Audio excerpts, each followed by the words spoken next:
عام طور پہ لوگ جب عمرہ جاتے ہیں تو رشتہ دار یا خاندان والے اس طریقے کی بات کہتے ہیں، مدینہ جانا ہوا تو مسجد نبی میں نبی صلی اللہ علیہ وسلم کی قبر کی جب زیارت ہو تو ہمارا بھی سلام کہہ دینا۔ ایسا عقیدہ رکھنا کہ یہاں پہنچ کر ہمارا سلام کہہ دینا، یہ وہ عقیدہ ہے ان لوگوں کا جو سمجھتے ہیں کہ نبی صلی اللہ علیہ وسلم اس قبر میں ابھی بھی زندہ ہے۔ نعوذ باللہ، انبیاء کی جب وفات ہوتی ہے انہیں وہیں تدفین کیا جاتا ہے جہاں ان کی موت ہوتی ہے، لیکن قبر میں جو مٹی ہوتی ہے اس مٹی پر انبیاء کے جسم کو کھانا حرام کر دیا اللہ عز و جل نے۔ لہذا جسم تازہ ہے لیکن اس میں روح موجود ہے سمجھنا، وہ ہمارے سلام کا وہاں جواب دیتے ہیں سمجھنا، یہ ایک ایسا عقیدہ ہے جو عقیدہ نبی صلی اللہ علیہ وسلم نے نہیں سیکھا۔ قبر میں زندہ ہے سمجھنا، یہ عقیدہ باطل ہے، یہ عقیدہ اہل السنہ کا عقیدہ نہیں ہے۔ السلام علیکم ورحمۃ اللہ وبرکاتہ۔ شفیق بزرگوں اور عزیز ساتھیوں، جیسا کہ آپ حضرات اکثر احباب کے کال آ رہے ہیں اور پوچھ رہے ہیں کہ اس حوالے سے کہ ایک ویڈیو جو بہت زیادہ وائرل ہو رہی ہے، جو آپ نے بھی دیکھا ہوگا، جس میں موصوف کہہ رہے ہیں کہ جب مدینہ پاک کو جائیں حاضری کے لیے کوئی حجاج کرام تو ان سے کہنا کہ آپ ہمارے لیے سلام عرض کیجیے،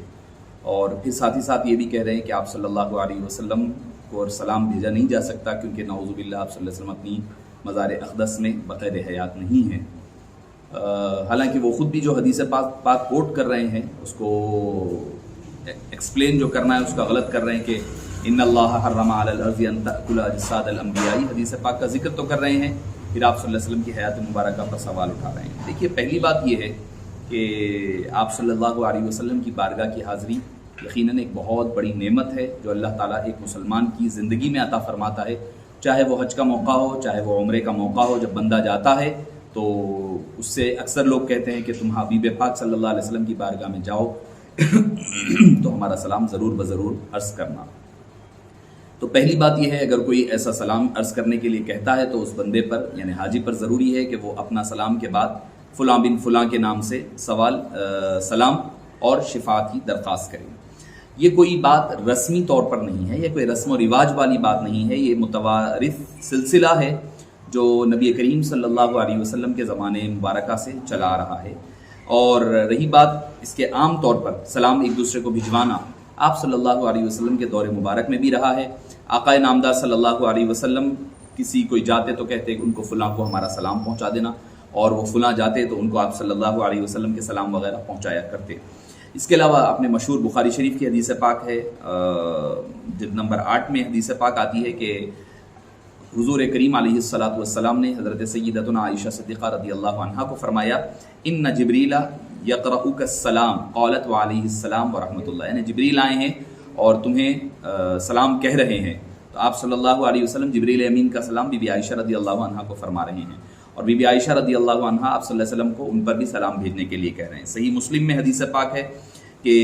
ایک شخص آئے، نوجوان تھے جو اسلام لائے، لا کر انہوں نے کہا کہ یا رسول اللہ صلی اللہ علیہ وسلم میں غزوے میں جانا چاہتا ہوں مگر میرے پاس مال و دولت موجود نہیں ہے، تیاری نہیں ہے۔ آپ صلی اللہ علیہ وسلم نے فرمایا فلاں شخص کے پاس جاؤ جو تیاری کیا ہوا تھا اور وہ مریض اور بیمار ہو گیا ہے۔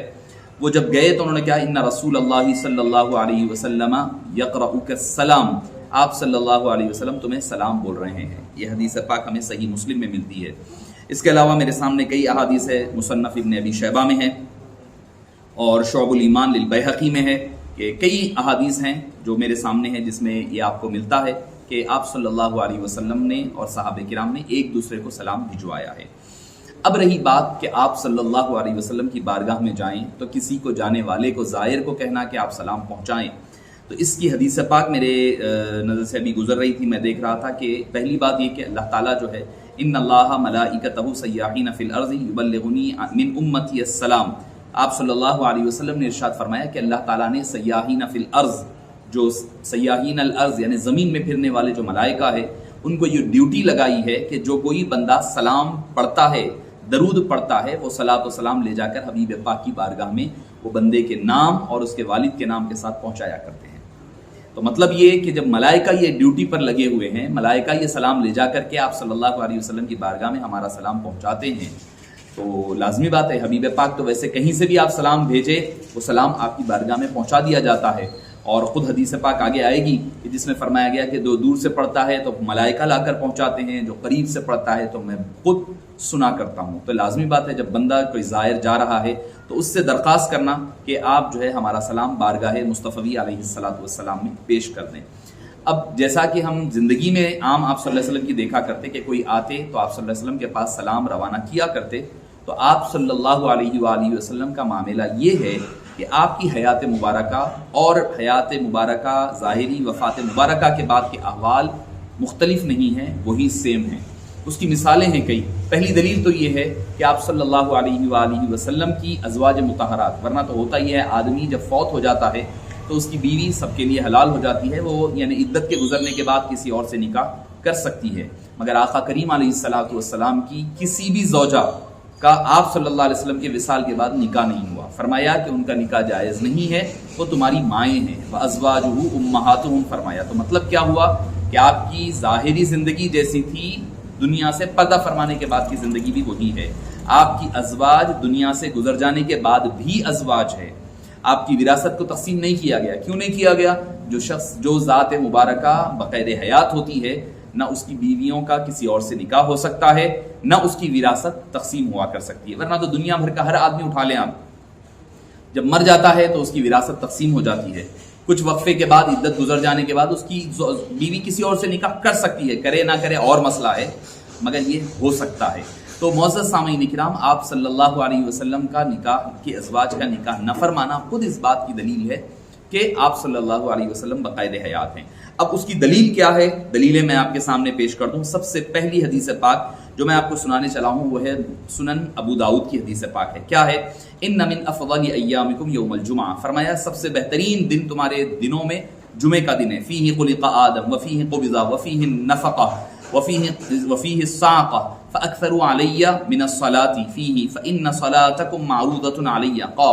قالوا یا رسول اللہ وکیف تعرض صلاتنا علیک وقد ارمت؟ یقولون بلیت فقال ان اللہ عز وجل حرم علی الارض ان تأکل اجساد الانبیاء او کما قال علیہ السلام۔ اوس بن ابی اوس نے اس کو نقل فرمایا ہے، اور یہاں تک کہ اہل حدیث کے جو امام ہیں البانی، ناصر الدین البانی نے اس کو صحیح قرار دیا ہے۔ صفحہ ہے ان کا رقم جو ہے 1047 حدیث نمبر ہے، جو البانی نے ناصر الدین البانی نے لکھا ہے خلاصۃ حکم المحدث صحیح، یعنی ناصر الدین البانی نے اس کو صحیح قرار دیا۔ حدیث پاک کیا ہے ترجمہ سن لیے کہ آپ نے فرمایا کہ جمعے کا دن سب سے افضل ترین دن ہے، کیونکہ اس دن حضرت آدم پیدا ہوئے، اسی دن ان کی وفات ہوئی، اسی دن اٹھایا جائے گا اور ساری چیزیں، اور آپ نے فرمایا مجھ پر اس دن کثرت سے درود پڑھا کرو۔ فإن صلاتکم معروضۃ علی، تمہارا درود و سلام میرے پاس پیش کیا جاتا ہے، پیش کیا جاتا ہے۔ جب پیش کیا جائے گا تو لازم بات ہے حبیب پاک خود سنیں گے نا، تبھی تو پیش کیا جا رہا ہے۔ انہوں نے کہا وَكَيْفَ تُعْرَضُ عَلَيَّ صَلَاتُنَا عَلَيْكَ وَقَدْ أَرِمْتَ، یا حبیب پاک آپ جب دنیا سے پردہ فرما چکے ہوں گے، دنیا سے رخصت ہو چکے ہوں گے، اس کے بعد ہمارا سلام آپ کے پاس کیسے پہنچائے گا؟ تو اللہ کے حبیب صلی اللہ علیہ وسلم نے کیا فرمایا؟ ان اللہ حرم علی الارض ان تأکل اجساد الانبیاء، اللہ نے زمین پر حرام کر دیا ہے کہ وہ میرے انبیاء کے جسموں کو تکلیف پہنچا سکے یا کھا سکے۔ ایک اور حدیث پاک ہے، اس کو بھی ناصر الدین البانی نے صحیح قرار دیا، حالانکہ ہمارے نزدیک وہ کوئی معتبر آدمی نہیں ہے، ہمارے پاس ایتھینٹک نہیں مانا جاتا ہے، مگر وجہ کیا ہے؟ چونکہ اہل حدیث حضرات، یہ جو صاحب نے اعتراض کیا ہے وہ خود اہل حدیث ہے، اسی لیے ان کے اپنے امام کی بات کہہ رہا ہوں کہ آپ صلی اللہ علیہ وسلم کے بارے میں وہ کون حدیث پاک کے حوالے سے یہ کون کہہ رہے ہیں؟ ابن تیمیہ، الا ان حیات الانبیاء فی قبرہ لیست لاجل ما قدر اللہ له من الشہادۃ بأکلۃ خیبر بل ہاکذا عامۃ الانبیاء احیاء فی قبورہم۔ چونکہ ایک بحث ہے کہ خیبر میں آپ نے جو زہر آلود گوشت دیا گیا تھا، کیا اس کی وجہ سے آپ صلی اللہ علیہ وسلم کی شہادت ہوئی؟ اس پر ایک گفتگو کرتے ہوئے چونکہ حدیث پاک ہے، وہ حدیث پاک کے ضمن میں یہ کہتے ہیں کہ نہیں بلکہ یہ عام حکم ہے انبیاء کرام کا، عامۃ الانبیاء احیاء فی قبورہم، تمام انبیاء کرام اپنی اپنی قبروں میں زندہ ہوتے ہیں، احیاء ان کا لفظ ہے، زندہ ہوتے ہیں۔ پھر اس کے بعد انہوں نے حدیث پاک کو کوٹ کیا، الانبیاء احیاء فی قبورہم یصلون، انبیاء کرام سارے انبیاء اپنی اپنی قبروں میں بقید حیات ہوتے ہیں، زندہ ہوتے ہیں اور وہ نمازیں پڑھا کرتے ہیں۔ صححہ الالبانی فی الصحیحہ، اپنی صحیح میں انہوں نے اس کو صحیح قرار دیا، 621 ہے۔ اور خود اس کے بعد لکھتے ہیں اعلم ان الحیات التي اثبتها هذا الحديث للانبیاء علیہم السلام، یہ حدیث اس بات کی دلیل ہے، یہ ثابت کرتی ہے کہ انبیاء کرام اپنے قبروں میں، اپنے مزارات میں بقید حیات ہوتے ہیں۔ ایک اور حدیث پاک پھر البانی ہی کی حدیث کے حوالے سے اسنادہ حسن التقریج، حسن قرار دیا ہے۔ وہ حدیث پاک کیا ہے؟ ما من احد یسلم علی الا رد اللہ علی روحی حتی ارد علیہ السلام، کہ جب کوئی بندہ مومن مجھ پر درود و سلام پڑھتا ہے، یسلم علی، ما من احد، کوئی بھی آدمی، یسلم علی، جو سلام مجھ پر بھیجتا ہے، الا رد اللہ علی روحی، اللہ تعالیٰ مجھ پر میری روح کو لوٹا دیتا ہے، حتی ارد علیہ السلام، یہاں تک کہ میں اس کے سلام کا جواب دیتا ہوں۔ یہ حدیث پاک امام احمد نے نقل کی، امام ابو داؤد نے نقل کی، حضرت ابو ہریرہ راوی ہے، مگر میں البانی کے حوالے سے آپ کو اس لیے کہہ رہا ہوں، اہل حدیث کے امام ہیں وہ مانے جانے والے، جن کو حدیث میں اگر وہ صحیح کہتے تو لوگ صحیح کہتے ہیں، اگر وہ ضعیف کہتے تو ضعیف کہتے ہیں۔ وہ حدیث پاک آپ کے سامنے پیش کر رہا ہوں، اور اس کے بارے میں کسی نے بھی ذوف کا اس پر شائبہ تک نہیں لایا ہے۔ وہ حدیث پاک کیا ہے کہ جب کوئی درود و سلام مجھ پر پڑھا جاتا ہے تو اللہ میری روح کو لوٹاتا ہے۔ اللہ لوٹا رہا ہے، تو اب حبیب پاک نے یہ دعویٰ نہیں کیا میری روح اب خود لوٹ رہی ہے، میں خود لوٹا رہا ہوں، اللہ لوٹا رہا ہے، تو سوال ہوگا تو اللہ کی ذات مبارکہ سے ہوگا۔ اور اس کے علاوہ ایک اس کی تائید میں ایک اور امام بیہقی نے شعب الایمان میں 3868 حدیث نمبر ہے، حیات الانبیاء فی قبورہم، انبیاء کرام کی زندگی اپنے قبروں میں، اس کے حوالے سے نقل کرتے ہیں کیا ہے کہ رأیت النبی صلی اللہ علیہ وسلم فی النوم قلت یا رسول اللہ هؤلاء الذین یأتونک فیسلمون علیک، کہ اے حبیب پاک، میں نے خواب میں نبی کریم صلی اللہ علیہ وسلم کی زیارت کی، راوی کہتے ہیں، میں نے عرض کیا اللہ کے رسول صلی اللہ علیہ وسلم، یہ کچھ لوگ ہیں جو آپ کی قبر مبارک پر آتے ہیں اور آپ پر سلام پیش کر رہے ہیں، کیا آپ ان کا سلام سمجھتے ہیں؟ آپ صلی اللہ علیہ وسلم نے فرمایا نعم وارد علیہم، اور میں سنتا بھی ہوں اور ان کے اس سلام کا جواب بھی دیتا ہوں۔ اس پر ہو سکتا ہے کہ کوئی کہے کہ بھئی یہ روایت میں ضعف ہے، میں کہوں گا کہ فضائل اعمال میں ضعیف روایت بھی قابل قبول ہوتی ہے، جب دوسری صحیح احادیث اس کی سپورٹ میں آ جائے تو یہ حدیث کا ضعف بھی ختم ہو جایا کرتا ہے۔ اس کے علاوہ پھر البانی کی صحیح سلسلۃ الصحیح 1530 حضرت سیدنا ابو بکر صدیق سے مروی، آپ صلی اللہ علیہ وسلم نے فرمایا مجھ پر زیادہ سے زیادہ درود پڑھا کرو، اللہ تعالیٰ میری قبر کے پاس ایک فرشتے کو مامور کرے گا، جب امت میں سے کوئی شخص میری اوپر درود پڑھتا ہے تو فرشتہ میری جناب میں یز کرتا ہے اے محمد صلی اللہ علیہ وسلم فلاں بن فلاں نے آپ پر درود پاک بھیجا ہے۔ امام سیوطی نے اس کو نقل فرمایا۔ پھر بیہقی ہی کی حدیث پاک من صلی عند قبری سمعته ومن صلی علی نائبا ابلغته، فرمایا جو آدمی مجھ پر میری قبر کے پاس درود پڑے گا تو میں اسے سنوں گا، اور جو درود مجھ پر بھیجا جائے گا، جو دور سے بھیجا جائے گا، اور مجھے اس کا درود پہنچا دیا جاتا ہے۔ امام بیہقی نے حدیث نمبر 1481۔ تو معزز سامعین کرام، خلاصہ قول یہ ہے کہ جو آپ صلی اللہ علیہ وسلم کی بارگاہ میں حجاج کرام اور معتمرین جاتے ہیں، ان سے یہ کہنا کہ حبیب پاک کی بارگاہ میں ہمارا سلام پہنچائے،